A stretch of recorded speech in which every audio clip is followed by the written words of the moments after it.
माझ्या मित्राच्या दर्शनाला जायचंय, पण त्याला काहीतरी भेट देण्यासाठी माझ्याजवळ काहीतरी दे ना. घरात काय असेल तर बोलताना आमची जपून बोलतात. जर घरात काही वस्तू असेल तर दे, कारण आम्ही जायचंय कुठं तर रिकाम्या हाताने जाऊ नये हे शिकवलं मला. म्हणून देवाच्या दर्शनाला जायचंय, रिकाम्या हाताने जाऊ नका. काही पत्रम पुष्पम फलम, काही दक्षिणा काहीतरी द्या, फळ द्या, काहीतरी द्या. साधू संतांकडे आम्ही चाललो तर रिकाम्या हाताने जाऊ, कोणती तरी वस्तू द्यायला पाहिजे. काही भारीतली द्या असं काही नाही. मग तुम्ही केळ जरी दिलं तरी चालतं, बोर दिलं तरी. भगवंताने बोर घेतलं की नाही? रामचंद्र प्रभूने शबरीचे बोर घेतले. काहीतरी द्यायला पाहिजे. देवाकडे जा, संतांकडे जा, राजाकडे जा. आम्ही निस्ता रिकाम्या हाताने जाऊ. मग आपण आपली प्रथा पण आपली संस्कृती किती चांगली आहे. आपण माहेरी चाललो तर रिकाम्या हाताने जातो का? सासरी चाललो रिकाम्या हाताने जातो का? काहीतरी घेऊन जातो ना. आपण नातेवाईकाला जातो, पण इथे शिकवलेलं आपण देवांना, साधू संतांना, राजाला हे द्यायला पाहिजे. असं तर दे. मग आता ठीक आहे, सुशीलेला वाटतं बरोबर आहे आपल्या पती देवांचं म्हणणं, पण आपल्या घरामध्ये आहे का तिनं पाहिलं. कारण आज न सुदामजीच्या पोटामध्ये अन्नाचा कण होता, न सुशीलाच्या होता, न मुलांच्या होता.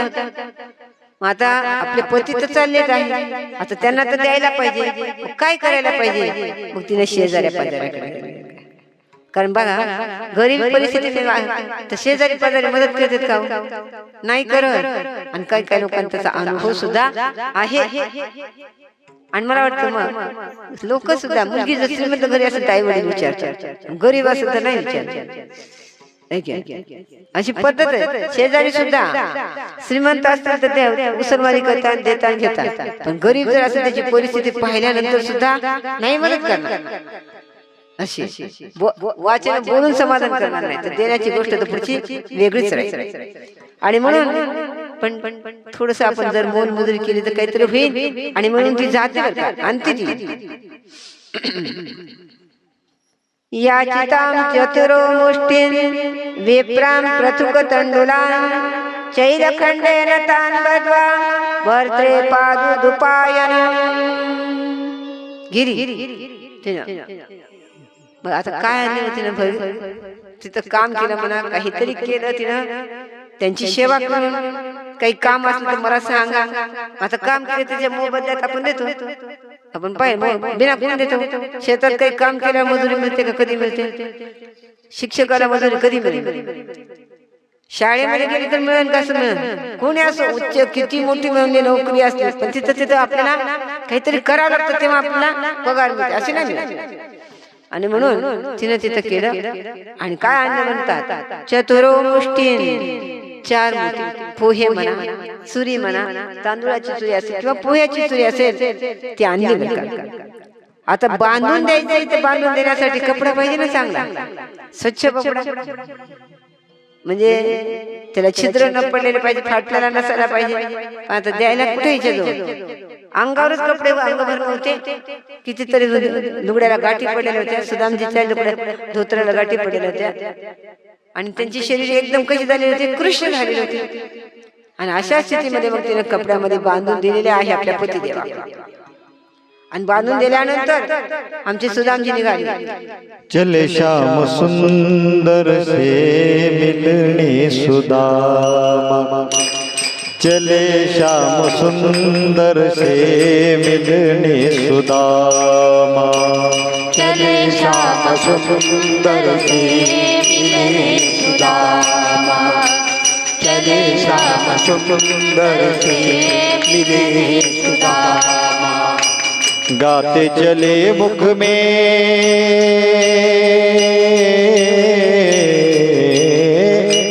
गाते चले मुख में, हरे कृष्ण हरे रामा, चले श्याम सुंदर से मिलने सुदामा, चले श्याम सुंदर से मिलने सुदामा, चले श्याम सुंदर से मिलने सुदामा, चले श्याम सुंदर से मिलने सुदामा. चावल के पोटली बगल में दबाए, लोटा और झारी गले लटकाए। चावल की पोटली बगल में दबाए, लोटा और झारी गले लटकाए। गाते चले मुख में, गाते चले मुख में, हरे कृष्ण हरे राम। चले श्याम सुंदर से मिलने सुदामा, चले श्याम सुंदर से मिलने सुदामा। हरे कृष्णा कृष्णा कृष्णा हरे हरे, हरे राम राम राम हरे हरे।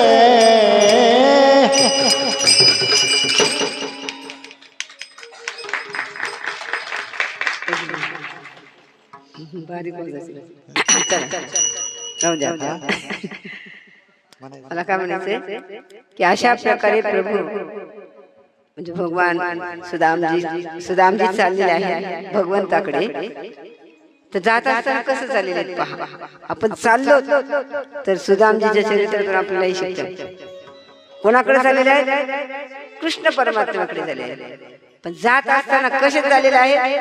मुखामध्ये काय की भगवंताचं नाम आहे. मग चाललो आम्ही माऊलींच्या दर्शनाला, चाललो आम्ही पांडव परमात्म्याच्या दर्शनाला, चाललो आम्ही संत महात्म्याकडे. पण कुठं बाहेर जरी जाऊ लागलं आहे काही सामान तरी आमच्या मुखामध्ये तर राम घेता येते. सुदामजीने आपलं दाखवून दिलं केवढं प्रेम होतं भगवंताच्या नामावर. आणि त्या प्रेमामुळे ते भगवंताचं नाम घेत घेत आता त्यांच्या अंगावर वस्त्र नाही फाटलं सांगितलं. आणि जाता आता त्यांच्याकडे आमच्याकडे किती पायामध्ये चपला बुट केवढे भारीचे 5-5 हजाराचे 10-10 हजाराच्या आम्ही बुट घालतो. आमच्या सुदामजीच्या पायामध्ये पादत्राण पण नव्हते. आणि त्या काळचे रस्ते आता काळचे रस्ते पहा केवढं अंतर असत चालायला. तिचे खात खळगे चढ उताराचे रस्ते, काटे पसरले असते, दगडाचा ठेसा लागला. पण आमचे सुदामजी मोठ्या प्रेमाने भगवंताचं नाम घेत घेत कुठे निघालेले होते? द्वारकेकडे निघाले होते. अन्नाचं कण नाही, रात्र झालेली आहे, अजून काही द्वारका आलेली नाही. दूर नगरी बड़ी दूर नगरी, दूर नगरी बड़ी दूर नगरी, दूर नगरी बड़ी दूर नगरी, दूर नगरी बड़ी दूर नगरी। कैसे आओ मैं कान्हाई, कैसे आओ मैं कान्हाई, तेरी गोकुल नगरी बड़ी दूर नगरी, दूर नगरी बड़ी दूर नगरी, दूर नगरी बड़ी दूर नगरी, दूर नगरी बड़ी दूर नगरी।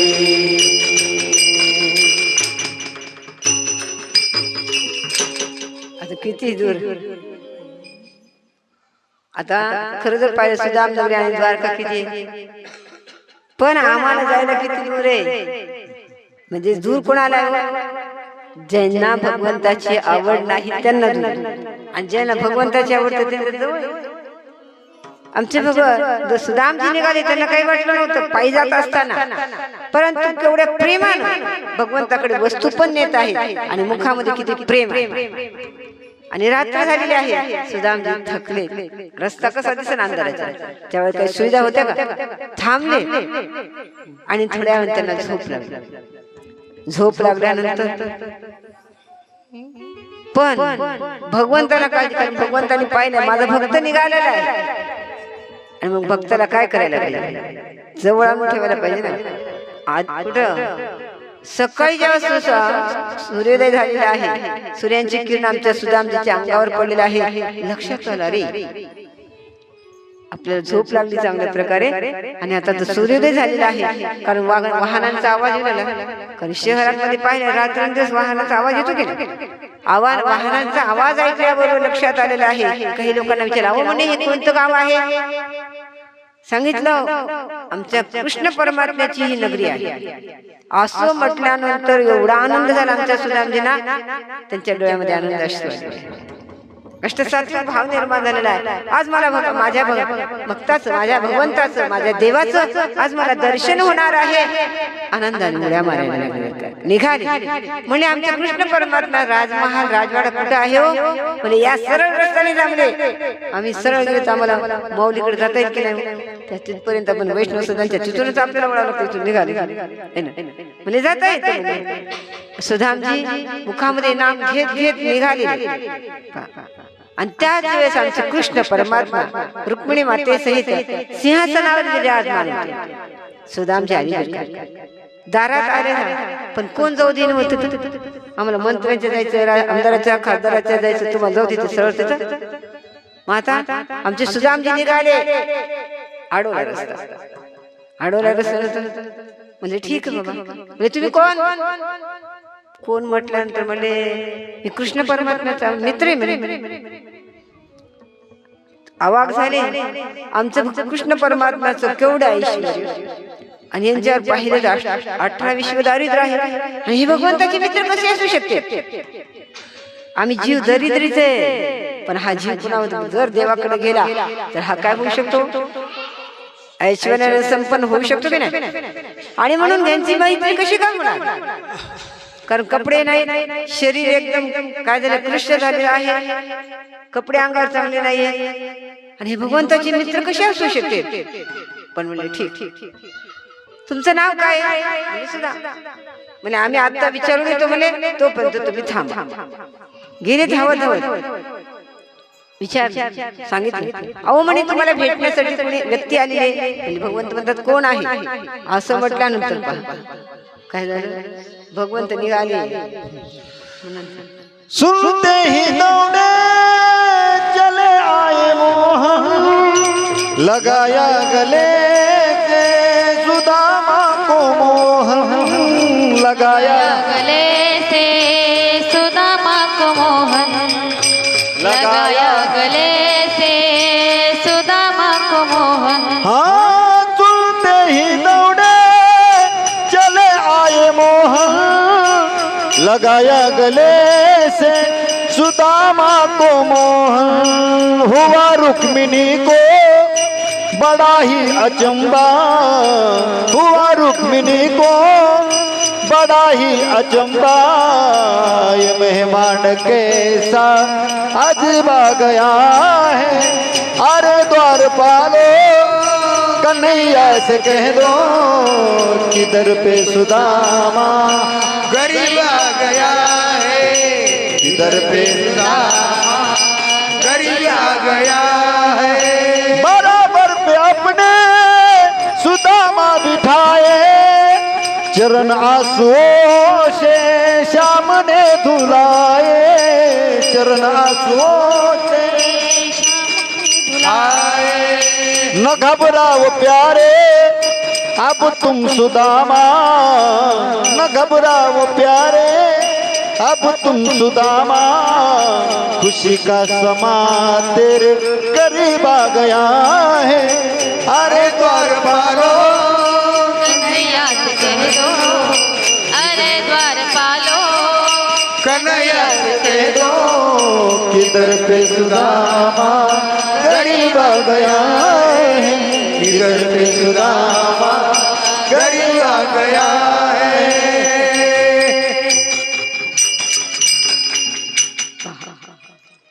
ज्यावेळेस त्या सेवकाने सांगितलं सुदामाचं पूर्ण नाव सुद्धा भगवंताने ऐकलं. केवळ सु म्हटल्याबरोबर भगवंत तसेच निघाले. पळत निघाले असे नाही निघाले. पहा जितक्या वेगाने आमचे सुदामजी आले होते तितक्याच वेगानं भगवंत सुद्धा सुदामजीला भेटण्यासाठी निघाले. कशाचीच पर्वा केली नाही. लागले भगवंत. आपण पाहिलं असेल सगळ्यांनी टीव्ही मध्ये की भगवंत आपल्या भक्तासाठी किती बेहोश होऊन जातात. केवढं त्यांच्या उन्माद शक्ती निर्माण होते. भगवंत पळतच निघाले. पायामध्ये सुद्धा काही नाही. अंगावरचं जे वस्त्र आहे ते पण भगवंताचं गळून पडलं. भगवंताला लक्ष पळाले. आणि सुदामजी सुद्धा कसे होते. भगवंत यायला लागले त्यांनाही आनंद झाला. आणि एकमेकांनी दोघांना काय केलं मिलन भेट गळ्याला लावलं भगवंताने सुदाम. पाहिलं नाही की हा गरीब आहे श्रीमंत आहे का नाही.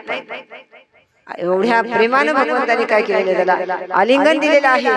हातात हात घातलेला आहे. आपल्या राजमहालात ज्या सिंहासनावर भगवंत विराजमान होतात त्या सिंहासनावर भगवंताने सुदामजीला बसवलं. आणि आपण स्वतः खाली.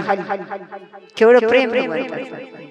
एवढंच नाही, स्वतः भगवंत त्या सुदामजीच्या चरण कमलाची काय करतात पूजा करतात. पाणी त्यांनी त्याच्यावर टाकलं. पाय पुसले. आपल्या कपड्याने त्याने भगवंताने त्यांचे चरण कमल पुसले. आणि त्या पाया ज्यावेळेस सुदामजी चालायला पायात नाही ना किती जादा झाले. खडे टोचले, काटे टोचले, मधात गेलेले होते, भेगा पडलेल्या होत्या, त्याच्यातून रक्त बाहेर येऊ लागलं होतं. ते भगवंताने त्याच्यात काही केलं नाही, किंवाच नाही केली. मोठ्या प्रेमाने पुसलं, त्याचे काढले काटे आणि आपलं पूजा करून भगवंताने आपला माथा जो आहे त्यांच्या चरण कमलावर टेकला. ह्याला म्हणावं सगळं हे सुदामजी त्यांच्या पत्नी सगळ्या पाहत होते. सुदामजीला काय करतात भगवंत. त्यांना वाटू लागलं की भगवंताचं ऐश्वर्य केवढं आहे आणि ह्या सगळ्या दरिद्राला भगवंत एवढं कसं काय करतात. पण म्हणल्या काय नाही, पाहू लागला. आणि भगवंताने मग काय केलेलं आहे. मोठ्या पूजा केल्यानंतर प्रत्यक्ष आमची रुक्मिणी माता तिला सुंदर प्रकारचं भोजन तयार केलं. आणि सुदामजींना स्नान घातलं होतं, कपडे दिलेले होते. बसले बघा. सुंदर प्रकारचे काय केले होतं स्वयंपाक, सुग्रास, सुगंधी आणि बसण्यासाठी पाट टाकलेले होते. ताटही वर ठेवण्यासाठी पाट होते. रांगोळ्या घातलेल्या होत्या. उदबत्त्या लावल्या. सगळं घमघमाट झमझमाट सगळीकडे होता. आणि अशा वेळेस भगवंत बसलेले आमचे सुदामजी बसलेले आहे. परंतु सुदामजीने पाहिलं भगवंताचं ऐश्वर्य आपल्याला मिळावं अशी त्यांच्या अंतःकरणात बिलकुल इच्छा नव्हती.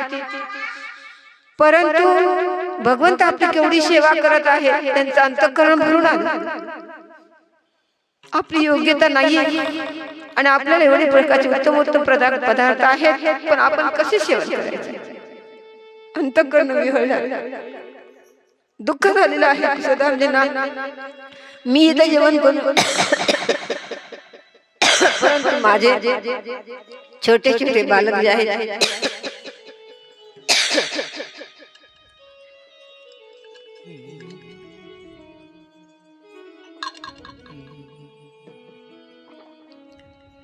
उपाशी. एका एकाच्या लेकरांचा चेहरा सुदामजीच्या समोर येत होता. आपण जेवण करायचं, माझी मुलं उपाशी आहे, मी कसं घेऊ. एवढे माझी पत्नी कधीही माझं उल्लंघन न करणारे आहे, मनोगत जाणारी आहे, ती पण उपाशी आहे. आणि मी इथं कसं खाऊ.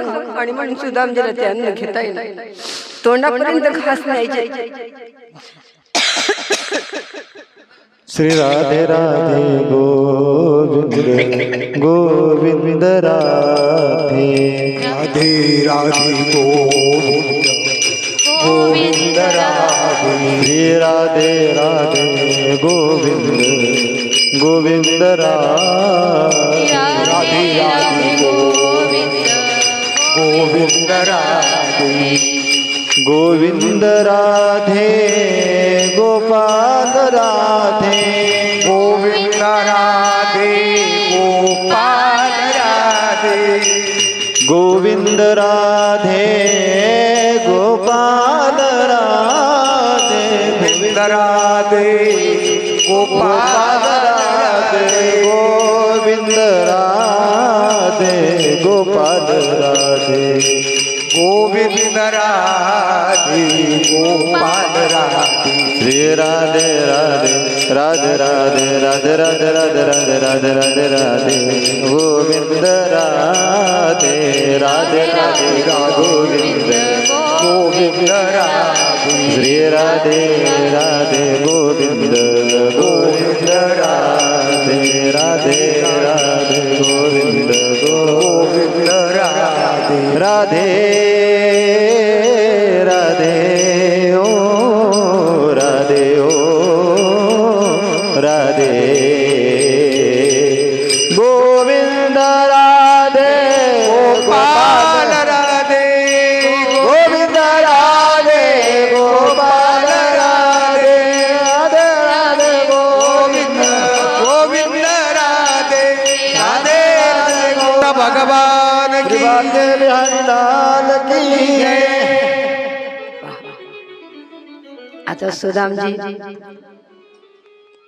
जेवण्यासाठी बसले. आता जेवण करायला पाहिजे ना, पण नाही. त्यांना एवढं दुःख वाटू लागलं होतं की त्यांना सोडून मी अन्न कसं ग्रहण करावं. एक वेळेस नाही, दोन वेळेस नाही, 3 वेळेस त्यांनी घेतलेला आहे. शेवटी त्यांनी ताटाला नमस्कार केलेला आहे, हात धुतलेला आहे, पलंगावर बसलेले आहेत. कशासाठी सांगायचंय की जितकं प्रेम देवावर होतं तेवढंच प्रेम त्यांच्या पत्नीवर आणि मुलावर पण होतं. का? कारण भगवंत त्यांच्यात सुद्धा आहे, आपल्यात पण आहे आणि साक्षात कृष्ण परमात्मा आहेतच. एवढं त्यांचं काय होतं, प्रेम, श्रद्धा, भावना. पण ज्या पलंगावर बसलेले आहेत तर आमचे भगवंत किती सेवा करतात. सुदामांचे चरणकमलाची सेवा केली. प्रत्यक्ष ही आमची रुक्मिणी माता हातामध्ये तिनं काय घेतलेलं आहे, इंजन वारा घेतलाय आणि वारं घालायला लागलं. सुदामजीला संकोच वाटू लागला की केवढं माझ्यावर प्रेम आहे, त्या लायकीची माझी योग्यता नाहीये, तरी पण भगवंत करत आहे. आणि असे बसले बरं बोलायला सुरुवात केलेली आहे. कृष्ण परमात्मा म्हणतात, आपण गुरुकुलामध्ये असताना केवढं आपलं प्रेम करत होते आपली गुरुमाता. आपणही सेवेमध्ये कसे तत्पर राहायचे. गुरुजींनी किती सुंदर प्रकारचं आपल्याला ज्ञानार्जन केलेलं आहे. ज्यावेळेस आपल्याला कारण पहिल्या यज्ञ यागादी असायचे ना, समीदानासाठी आपल्याला काय केलेलं होतं म्हणजे वनामध्ये पाठवलं होतं. आपण 2 जण होतो. आम्ही वनामध्ये आपण गेलो आणि गेल्यानंतर म्हणतात जाता जाता आपल्याला गुरुमातेने काय दिलं होतं, काही खाण्यासाठी चणे काही दिलेले होते, भटुड्यामध्ये गेले होते. आणि गेल्यानंतर म्हणतात थोड्या वेळानंच काय झालं म्हणतात, आकाशामध्ये अचानकच वातावरण बदललं गेले, ढगा निर्माण झाले, वारा सुटायला लागला, पाऊस यायला लागला, गर्जना होऊ लागलेला, अंधार पडला. एवढा पाऊस यायला लागला तर त्यांना काहीच दिसणार. कोणीकडे जावं रस्ते दिसणं, अंधारामुळे काही दिशा कळना झालेला आहे. सूर्यास्त झालेला होता, अंधार पडलेला होता. एवढं पाणी पडलेलं होतं की कोणती जागा खोल आहे आणि कोणती जागा वर आहे. आपण आताही पाहिलं किती किती पाऊस आल्यानंतर कोणाला काय समजणार, गाड्या सुद्धा चालवता येत नाही. मग अशा वेळेस म्हणजे आता वादळ सुटल्यामुळं आणि झाडावर इकडे तिकडे खूप खूप फिरले पण काहीच समजलं नाही. आणि शेवटी एका झाडावर म्हणजे आपण काय करू आता, थांबू. कृष्ण परमात्मा आणि सुदामजी चढलेले आहेत, भगवंत वर गेलेले आहेत, सुदामजी खाली आहे. आता पाऊस पडल्यामुळे थंडी वाजली ना, कडकड कडकड करायला आणि सुदामजीला भूक लागली, कृष्ण परमात्माला भूक लागली. पण गाठ